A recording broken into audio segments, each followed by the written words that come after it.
말씀과 겹치는 부분이 있지만 다시 한번 봉독하도록 하겠습니다. 1절부터 18절까지입니다. 태초에 말씀이 계시니라. 이 말씀이 하나님과 함께 계셨으니 이 말씀은 곧 하나님이시니라. 그가 태초에 하나님과 함께 계셨고 만물이 그로 말미암아 지은 바 되었으니 지은 것이 하나도 그가 없이는 된 것이 없느니라. 그 안에 생명이 있었으니 이 생명은 사람들의 빛이라. 빛이 어둠에 빛이 돼 어둠이 깨닫지 못하더라. 하나님께로부터 보내심을 받은 사람이 있으니 그의 이름은 요한이라. 그가 증언하러 왔으니 곧 빛에 대하여 증언하고 모든 사람이 자기로 말미암아 믿게 하려 함이라. 그는 이 빛이 아니요 이 빛에 대하여 증언하러 온 자라. 참 빛, 곧 세상에 와서 각 사람에게 비추는 빛이 있었나니 그가 세상에 계셨으며 세상은 그로 말미암아 지은 바 되었으되 세상이 그를 알지 못하였고 자기 땅에 오매 자기 백성이 영접하지 아니하였으나 영접하는 자 곧 그 이름을 믿는 자들에게는 하나님의 자녀가 되는 권세를 주셨으니 이는 혈통으로나 육정으로나 사람의 뜻으로 나지 아니하고 오직 하나님께로부터 난 자들이니라. 말씀이 육신이 되어 우리 가운데 거하심에 우리가 그의 영광을 보니 아버지의 독생자의 영광이요 은혜와 진리가 충만하더라. 요한이 그에 대하여 증언하여 외쳐 이르되 내가 전에 말하기를 내 뒤에 오시는 이가 나보다 앞선 것은 나보다 먼저 계심이라 한 것이 이 사람을 가리킴이라 하니라. 우리가 다 그의 충만한 데서 받으니 은혜 위에 은혜로라. 율법은 모세로 말미암아 주어진 것이요 은혜와 진리는 예수 그리스도로 말미암아 온 것이라. 본래 하나님을 본 사람이 없으되 아버지 품속에 있는 독생하신 하나님이 나타내셨느니라. 아멘. 자, 어제부터 우리가 요한복음을 새벽에 이제 시작했습니다. 요한이 소개하려는 핵심 주제는 바로 예수님이 어떠한 분이신가라는 것입니다. 요한은 여러분 예수님이 세상 창조 시에 창조주 하나님과 함께 계셨고 하나님과 함께 세상을 창조하셨다라고 그렇게 이야기합니다. 또 세상을 창조하신 그 예수님께서 바로 생명이시고 바로 빛이다라고 그렇게 이야기했죠. 소개하고 있습니다. 특히 요한은 예수님을 말씀으로 칭하고 있습니다. 여러분 요한복음 이해하는 데에 매우 중요한 내용입니다. 마가복음은 그리스도의 복음 사역으로 그 마가복음의 서문을 시작합니다. 또 마태복음은 아브라함으로 거슬러 올라가서 이야기하고 있고 시작하고 있고 누가복음에는 그 근원부터 다시 말해서 아담으로 거슬러 올라가서 누가복음의 서문을 기록하고 있습니다. 그런데 여러분 요한복음의 서문은 우주의 기원을 언급하고 있어요. 예수님께서 태초부터 하나님과 함께 계셨다는 것이고 그 예수님을 하나님 자신인 말씀으로 소개하고 있습니다. 그래서 만물은 말씀을 통해서 창조되었다라고 기록하고 있는 거예요. 1절, 2절, 3절 말씀 아주 매우 중요한 여러분 말씀입니다.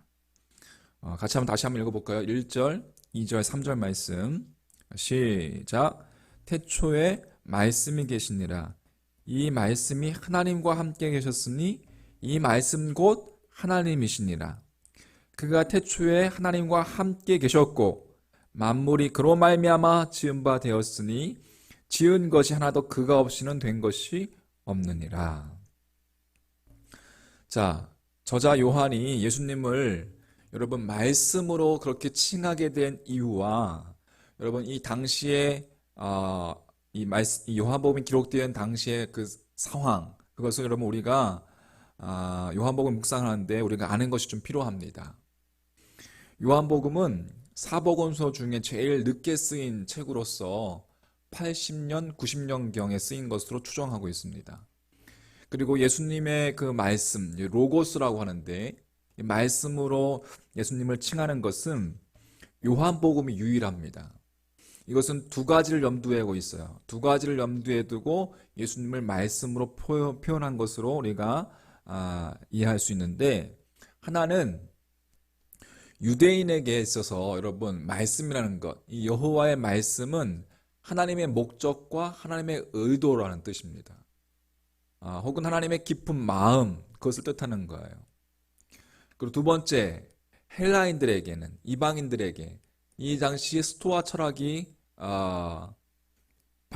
발전했었는데, 스토아 철학은 우주의 만물을 지배하는 근본적이고 이성적인 원리가 있다고 그렇게 보았어요. 그 원리가 바로 로고스라는 거예요. 로고스이며 존재의 배후, 이성적인 사고라는 뜻을 가지고 있습니다.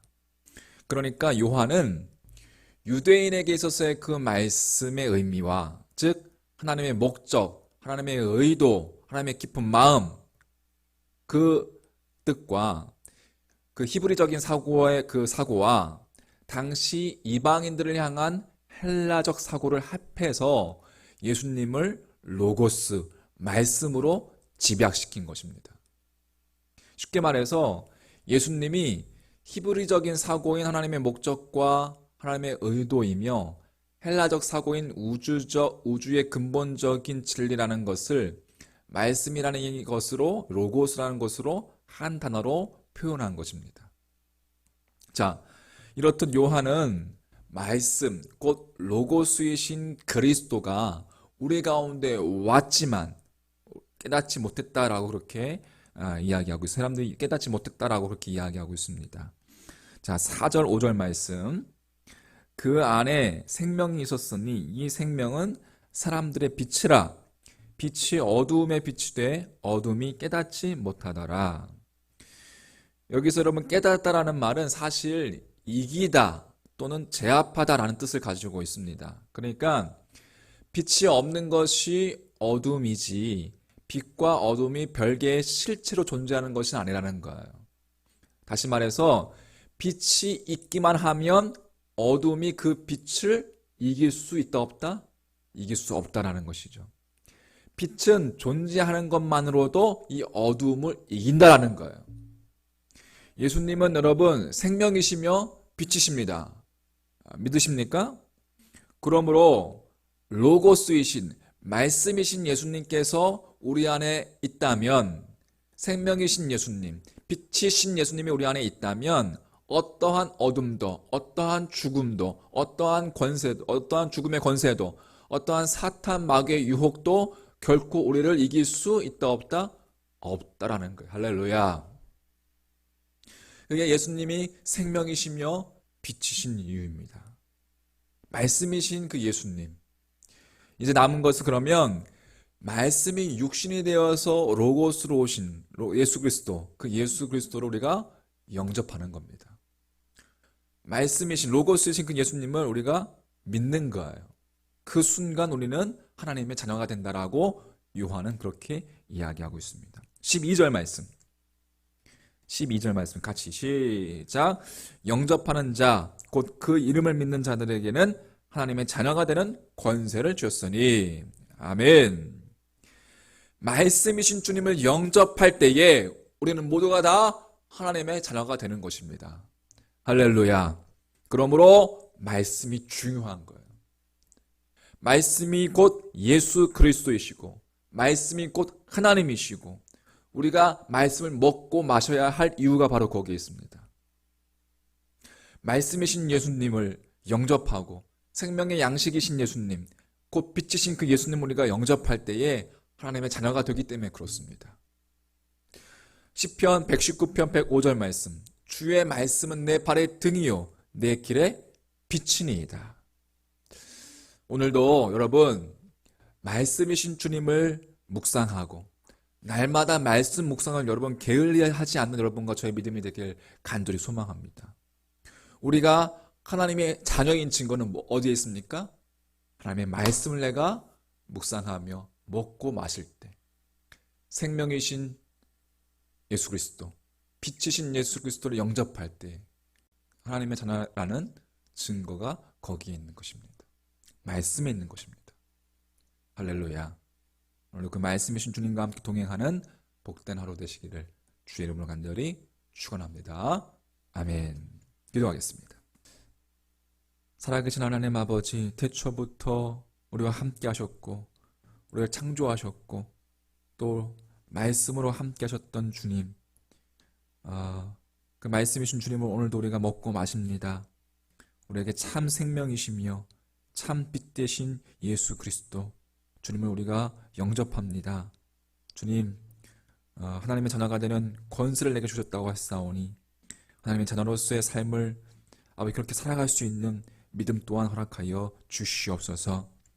주의 말씀을 묵상하는 것을 게을리하지 않게 하시고 기도와 말씀 가운데 바르게 설 수 있는 그리스도인 되게 하셔서 하나님께 영광 돌리며 세상의 어두움을 비추는 빛의 자녀로서의 삶을 잘 감당할 수 있는 그리스도인들 될 수 있도록 축복하여 주시옵소서. 감사하며